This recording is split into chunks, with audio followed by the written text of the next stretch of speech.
नमस्कार। आप सभी का स्वागत है हमारे चैनल में। हम सुन रहे हैं डॉक्टर अशोक शर्मा जी द्वारा लिखित पुस्तक सीता सोचती थी। आइए आज सुनते हैं भाग 4, पीड़ाएं फिर भी हैं। सीता इन फूलों की महक में खोने लगी थी। तभी उन्हें लगा कक्ष के द्वार पर खटखट हुई है। वे उठकर बैठ गईं और आवाज दी, कौन है? बेटी, मैं हूं, कैकेयी की आवाज थी। सीता जल्दी से उठकर द्वार तक आई। बोली, आइए माँ, किंतु आपने क्यों कष्ट किया? मुझे बुलवा लिया होता। कैकेयी अंदर आ गई, किंतु शांत रही।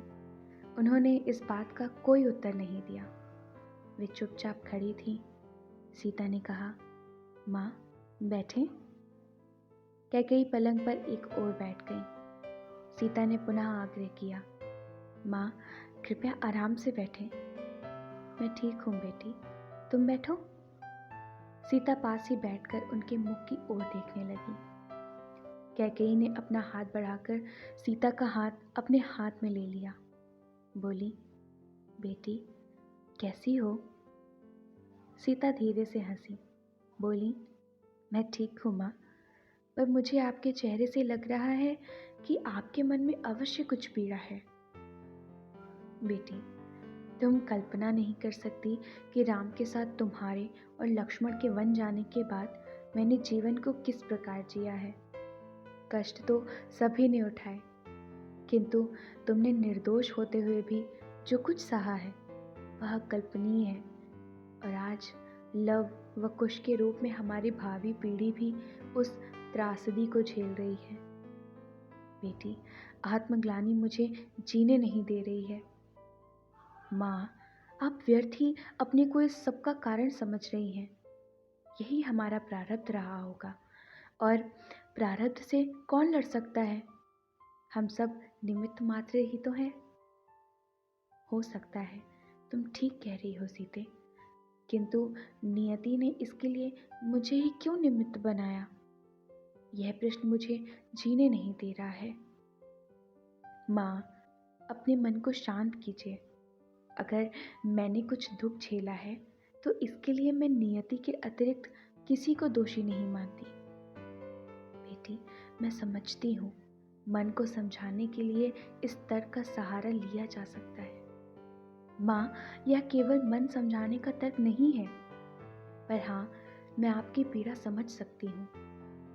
जिस पति के जीवन की आपने 2 बार अपनी जान पर खेल कर रक्षा की, उसकी मृत्यु के लिए परोक्ष रूप से लोग आपको ही दोषी मानते हैं। इससे बढ़कर पीड़ा और क्या हो सकती है? फिर आपने तो भरत जैसे पुत्र भी खो दिए हैं।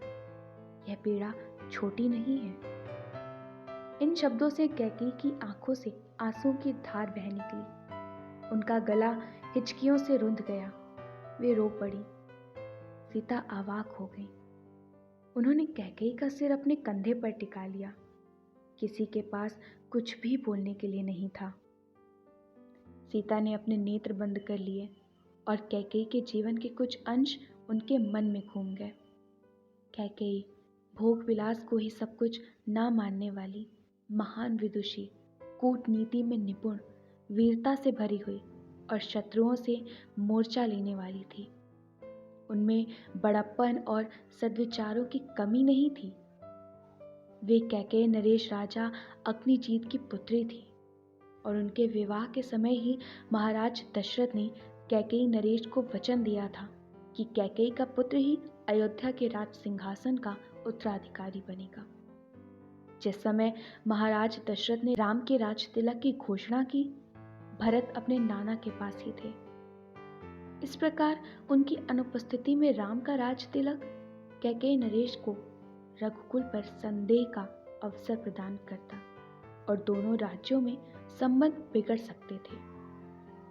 कैकेयी दशरथ के आग्रह के अनुसार केवल भरत के राज तिलक का एक ही वर मांगकर संतोष कर सकती थी, किंतु वे राम के 14 वर्ष के सुदूर दक्षिण में दंडक वन में वनवास के लिए भी अड़ गई थी। क्यों हुआ ऐसा? क्या राम को भरत से अधिक प्रेम करने वाली कैकेयी इतने कठोर हृदय की थी कि उन्होंने दशरथ की मर्मांतक पीड़ा को भी महत्व नहीं दिया? या इसके पीछे महाराज दशरथ को दिया गया श्रवण कुमार के माता पिता का श्राप भी कार्य कर रहा था, जिसने कैकेयी को इतना कठोर बना दिया था? वनवास से लौटने के बाद सीता को कैकेयी के द्वारा राम को 14 वर्ष के लंबे वनवास और दंडक वन भेजने का कारण बहुत कुछ स्पष्ट हो गया था। रावण अपने राज्य की सीमाओं का विस्तार कर रहा था। दंडक वन उसका उपनिवेश और उसकी बहन सुपर्णखा का घृणा स्थल सा बन चुका था। उनका दमन आवश्यक था। राम और सीता के वनवास के 13 वर्ष लगभग बिना किसी विशेष घटना और विघ्न बाधा के पार हो गए थे। यह उनके वनवास का अंतिम समय ही था जब सुपर्णखा का प्रकरण, सीता का अपहरण और रावण वध हुआ, और इसके साथ ही 14 वर्ष का समय भी पूरा हो गया। यदि यह वनवास 14 वर्ष से कम का होता तो रावण का विनाश नहीं हो पाता, और यदि यह 14 वर्ष से अधिक का होता तो वह व्यर्थ होता। रावण के वध के पश्चात राम वनवास पूरा कर अयोध्या आ गए थे, और एक दिन भी कम या अधिक नहीं, यह ठीक 14 वर्ष का समय था। सीता को लगा, क्या माँ ने किसी अतीन्द्रिय शक्ति से प्रेरित होकर 14 वर्ष का वनवास मांगा था? सीता को स्मरण हो आया जब एक बार उन्होंने राम से पूछा था कि अगर रावण का विनाश कैकेयी का मंतव्य था तो क्यों था? क्या केवल इस कारण कि वह अपने राज्य की सीमाओं का विस्तार करता हुआ भारत के दक्षिण में आ चुका था और कभी भी अयोध्या के साम्राज्य के लिए चुनौती खड़ी कर सकता था? या इसके पीछे कुछ और कारण भी थे? राम ने बताया था कि मंदोदरी की छोटी बहन के प्रति असुरपति तिमिध्वज शंबर, जिसके ध्वज पर व्हेल मछली का चिन्ह हुआ करता था, से एक बार राजा दशरथ का युद्ध हुआ था। उस युद्ध में कैकेयी ने रथ चलाने वाले सारथी के रूप में दशरथ का रथ चलाकर उनका साथ दिया था। शंबर ने दशरथ के रथ को बुरी तरह क्षतिग्रस्त कर दिया था और उसका एक पहिया निकलने वाला था, जिससे दशरथ विरत हो जाते और शंबर बहुत आसानी से उनका वध करने में सक्षम हो जाता। दशरथ स्वयं भी व्याकुल हो उठे थे। उस समय कैकेयी एक हाथ से रथ का पहिया संभालते हुए रथ हाँकती रही और अद्भुत कौशल का परिचय देते हुए उन्हें युद्ध स्थल से निकाल ले आई थी। निश्चित ही शंबर का साढ़ू रावण जब अपनी शक्ति और साम्राज्य बढ़ाते हुए भारत के दक्षिण तक आ पहुंचा, तब राजकाज में निपुण कूटनीतिज्ञ और दूरदृष्टा कैकेयी का चिंतित होना स्वाभाविक था, और उसके वध के लिए राम से अधिक उपयुक्त कौन हो सकता था? सीता ने यह भी सुन रखा था कि एक बार दशरथ एक ऐसी शारीरिक व्याधि से पीड़ित हो गए थे जिसमें उनका जीवित बचना कठिन था। साथ ही उनके साथ रहकर उनकी सेवा करने वाले को भी वह भयंकर व्याधि ग्रस्त सकती थी। तब एकमात्र कैकेयी ही ऐसी थी जिन्होंने दशरथ के रोगमुक्त होने तक अपने जीवन को खतरे में डालकर उनकी सेवा कर उनके प्राण बचाए थे। वे सोचने लगी, यह विधि की विडंबना ही तो है कि दो बार अपने जीवन पर खेल कर अपने पति के प्राण बचाने वाली स्त्री पर पति की मृत्यु का कारण बनने का आरोप लगा। उन्हें ध्यान आया, भरत ने राम के वनवास पर जाने के बाद से कैकेयी को भी मां कहकर संबोधित नहीं किया था।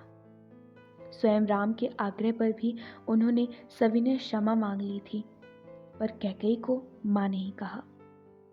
आज कैकेयी को इस रूप में पाकर सीता का मन भी रो उठा, जिन्होंने दो बार अपने प्राणों पर खेलकर अयोध्यापति दशरथ की प्राण रक्षा की, जिन्हें यह सम्मान प्राप्त था कि दशरथ का मुकुट सदैव उनके महल में ही रखा जाता था, जो अयोध्या के साम्राज्य के लिए सबसे बड़े खतरे के रूप में उभरते कदाचारी रावण के विनाश का कारण बनी, जिन्होंने अपने सगे बेटे से अधिक राम को स्नेह दिया और परोक्ष रूप से उनके साम्राज्य को अखंड किया। उन कैकेयी को कभी ना मिटने वाले अपयश का भागी बनना पड़ा। जो पुरुषों से अधिक शौर्यवान, अति सुंदर और महान विदुषी थी, उन्होंने क्या पाया? पति को खोया ही पुत्र भी लगभग खो ही दिया और पाए बहुत से लांछन। सीता ने कैकेयी का सिर अपने कंधे से उठाया। आंसू उनके चेहरे पर सूख चुके थे। सीता ने अपने आंचल से उनके चेहरे को हल्के हल्के साफ किया, फिर कहा, माँ, आप केवल बहुत वीर रमणी ही नहीं रही, पतिव्रता, कर्तव्यनिष्ठ और दूरदृष्टा भी रही हैं। और इस सब के बदले में कितना विष आज तक आपने अकेले ही पिया है। आप आत्मग्लानि का भाव त्याग दीजिए। आपने जो भी किया रघुवंश के भले के लिए ही किया है। यदि आप नहीं होती तो राम राम नहीं होते। हमारे मन में आपके लिए आदर के सिवा कुछ नहीं है। फिर आपकी आंखों में आंसू क्यों? बेटी, पहले पश्चाताप के आंसू थे, फिर तुम्हें सीने से लगा पाने की खुशी के। किंतु तुमसे बात करके मेरा मन आज बहुत हल्का हो गया है। ईश्वर तुम्हारे ऊपर सदैव कृपालु रहे। कहते हुए कैकेयी ने एक बार पुनः सीता को सीने से लगाया और चलने का उपक्रम करने लगी। माँ, मुझे भी आपका आना और पास बैठना बहुत अच्छा लगा। थोड़ी देर और बैठिए ना, सीता ने कहा। कैकेयी पुनः बैठ गई। तभी उनकी दृष्टि सीता के पास रखे हुए फूलों के उस गुच्छे पर पड़ी और पल भर में उन्हें बहुत कुछ समझ में आ गया। उन्होंने कहा, बेटी, तुम दोनों में बहुत प्रेम है, फिर भी तुम अलग अलग क्यों रहते हो? मुझसे तुम लोगों का वैराग्य पूर्वक अलग अलग रहना देखा नहीं जाता। मेरा एक आग्रह मान लो, अब तुम पुनः यह घर छोड़कर मत जाना। सीता ने इसका कोई उत्तर नहीं दिया। वे चुप हो गई। कैकेयी ने उठते हुए सीता का हाथ पकड़ा और बोली, अच्छा बेटी, मैं चलूं। सीता उनके पैरों को देखते रही। वो विश्वास भरे पग जो हर कदम साथ थे, कांटों से भर गए, खून से लाल हो गए। टीस भरा मन पीड़ा का पर्याय हो गया। उनके जाने के बाद सीता पुनः हाथ में उन्हीं फूलों को लेकर लेट गई और शायद उन्हें नींद आ गई।